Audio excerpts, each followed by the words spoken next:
दौर था 1974 का। मानव के इतिहास की सबसे बड़ी छलांग। अमेरिका ने चांद पर कदम रखा। अमेरिका की तरफ से नील आर्मस्ट्रांग गए हुए थे, जो कि अमेरिका का झंडा चांद पर लहराया, और इसी के साथ नील आर्मस्ट्रांग दुनिया के पहले व्यक्ति बन गए जिन्होंने चांद पर कदम रखा। इस दौरान आम लोगों ने एक और नई चीज़ देखी, वो है स्पेस सूट। तो जी हाँ, आज के वीडियो का टॉपिक है स्पेस सूट। इसमें हम सिर्फ बेसिक बातें करेंगे। सबसे पहले तो कि स्पेस सूट है क्या। स्पेस सूट एक प्रकार का सूट है जिसे बाहर पहनकर हम जो है अंतरिक्ष में जा सकते हैं, क्योंकि अंतरिक्ष में बहुत सारी चीज़ों का सामना होता है। जैसे कि अंतरिक्ष में ऑक्सीजन नहीं है, बहुत सारा रेडिएशन है, प्रेशर है। इन सब चीज़ों को मेंटेन करने के लिए स्पेस सूट को डिज़ाइन किया जाता है। तो स्पेस सूट कितने प्रकार के होते हैं पहले समझते हैं। स्पेस सूट मेनली 3 प्रकार के होते हैं: intra vehicular space suit, extra vehicular space suit and intra extra vehicular space suit.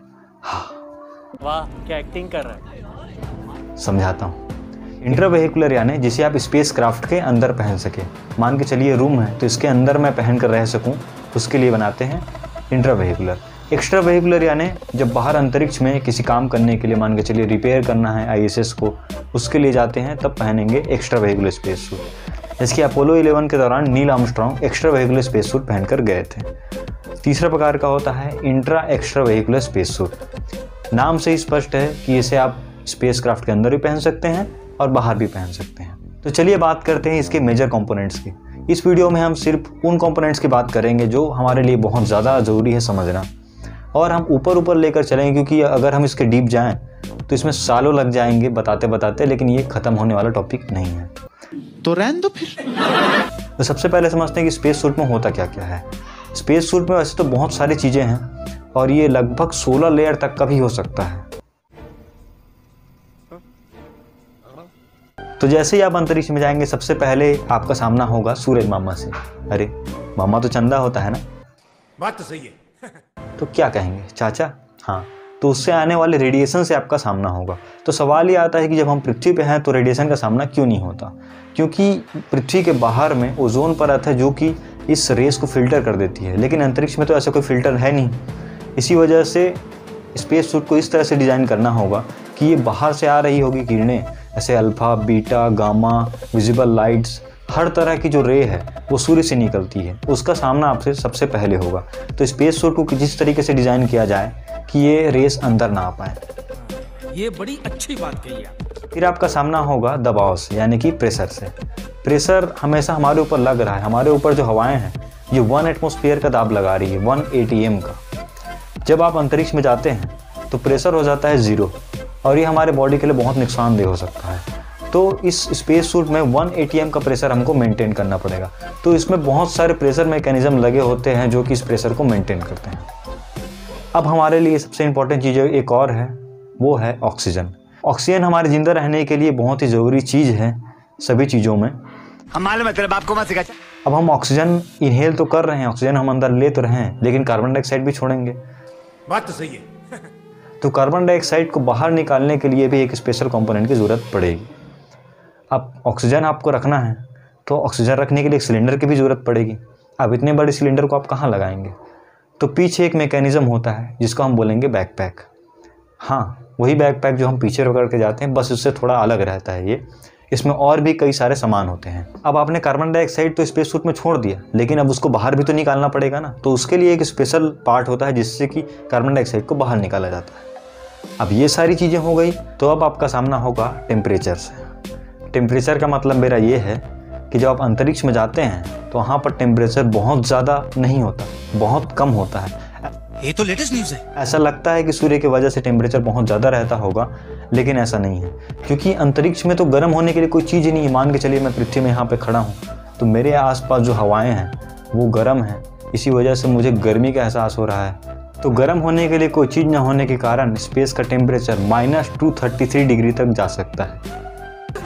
अरे मुझे चक्कर आने लग गया अब। जी हाँ, -233।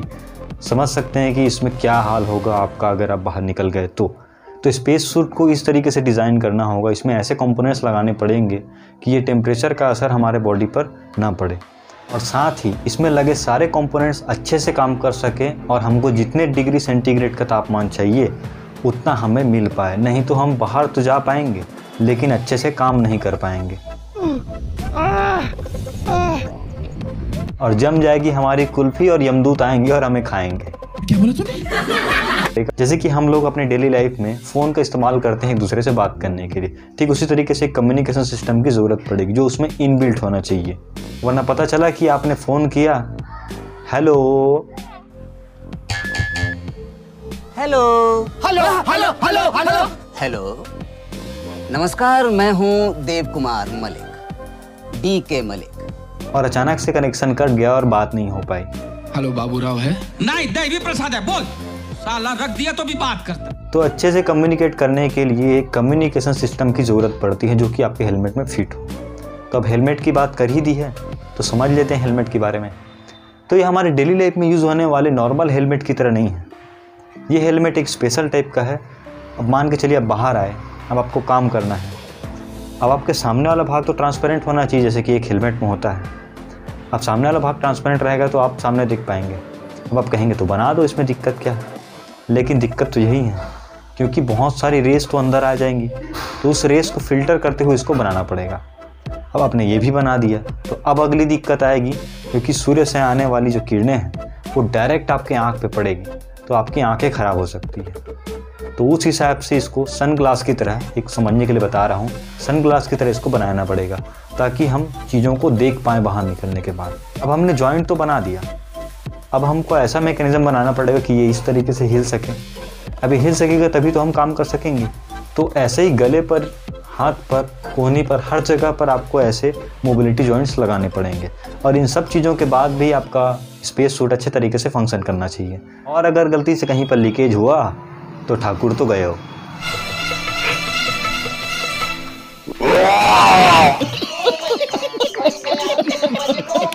अब बाहर अगली चीज़ से आपका सामना होगा वो है वैक्यूम, यानी कि निर्वात। वैक्यूम उस जगह को कहते हैं जहाँ पर कुछ भी नहीं होता। जैसे मैं खड़ा हूँ, यहाँ पर कुछ भी नहीं ऐसा लग रहा है, लेकिन यहाँ पर हवा ज़रूर है, गैसेस है बहुत सारी, लेकिन अंतरिक्ष में तो ये सब चीज़ें नहीं हैं। तो वहाँ पर आपका सामना वैक्यूम से भी होगा। तो अंदर आपको एक ऐसा मैकेनिज़्म बनाना पड़ेगा कि वैक्यूम का असर अंदर ना पड़े, प्लस आपको जितनी ज़रूरत है उतनी ऑक्सीजन मिलते रहे, प्लस आप जो कार्बन डाइऑक्साइड छोड़ रहे हैं वो उसको भी बाहर निकाल सकें। तो अगर हम इस बिना स्पेस सूट के बाहर चले जाएं तो फिर आप मरेंगे, तो ये तो श्योरी है। अबे साले, तभी मेरा माफ़ करना, गुस्से में इधर उधर निकल जाता हूँ। कुछ समय बाद आपकी बॉडी गुब्बारे की तरह फूल जाएगी। जी हाँ, गुब्बारे की तरह, आपने मूवीज़ में देखा होगा। तो हाँ, यहाँ से अब आपकी मुसीबत की शुरुआत होती है। क्यों कह रहा हूँ आप समझते हैं आगे, क्योंकि यहाँ पर अब आपको माइक्रोमीटराइट का सामना पड़ेगा। माइक्रोमीटराइट क्या होता है समझते हो?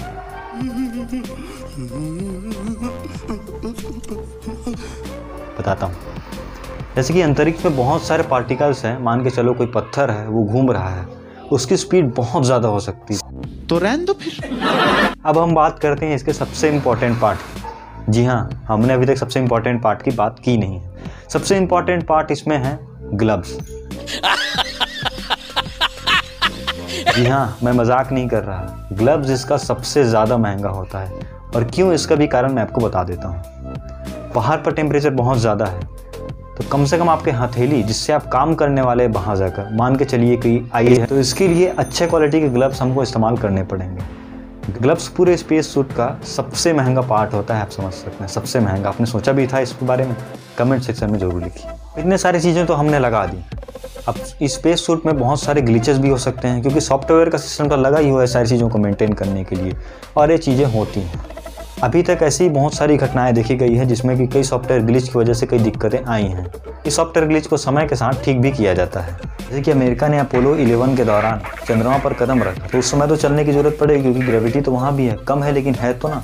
ठीक इसी तरीके। तो इसके बाद बात करते हैं एक और बड़े मेजर पार्ट की। भाई मैं घर जा रहा हूँ। अरे तू जा रे। मैं जा रहा हूँ। अरे तू जा रही। रूममेट तो घर जा रहा है। चलिए वापस से हम टॉपिक पे आते हैं। हमने असली चीज़ के बारे में तो बात नहीं की। भैया पैसा कितना लगेगा, कितने में बनेगा स्पेस सूट?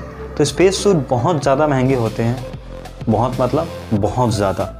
कितना बता देता हूँ। उस समय पर जो कीमत लगी थी स्पेस सूट की, उसे मैं आज के समय में अगर कन्वर्ट करके देखूँ, जो उस समय पर चांद पर गया था अमेरिका, तो उस समय पर एक स्पेस सूट की कीमत आज के समय के हिसाब से 1000 करोड़ रुपए के आसपास थी।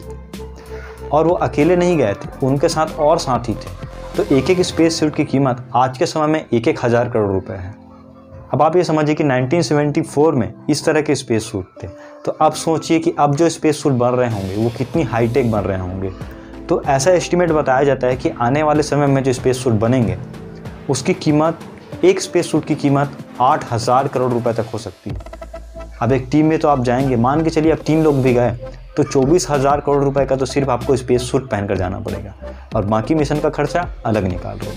तेरा घर जाएगा इसमें, तेरा घर इसमें चले जाएगा पूरा।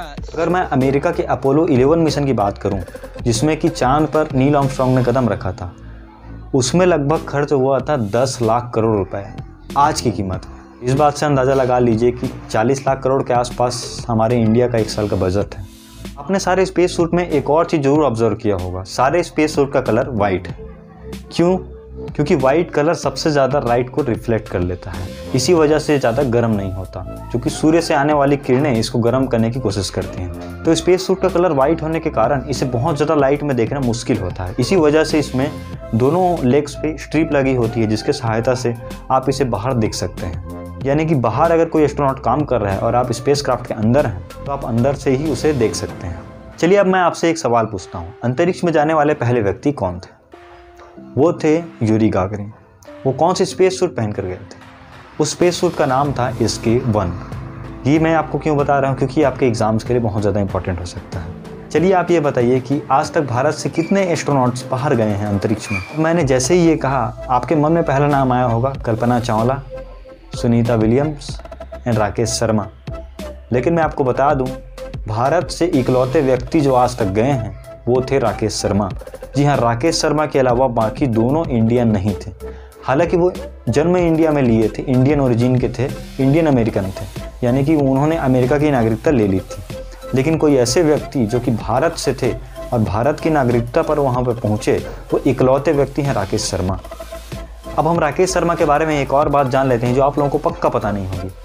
1971 का जो युद्ध हुआ था उसमें जो फाइटर पायलट थे वो थे राकेश शर्मा। जी हाँ, वो खुद एक जहाज़ उड़ा रहे थे।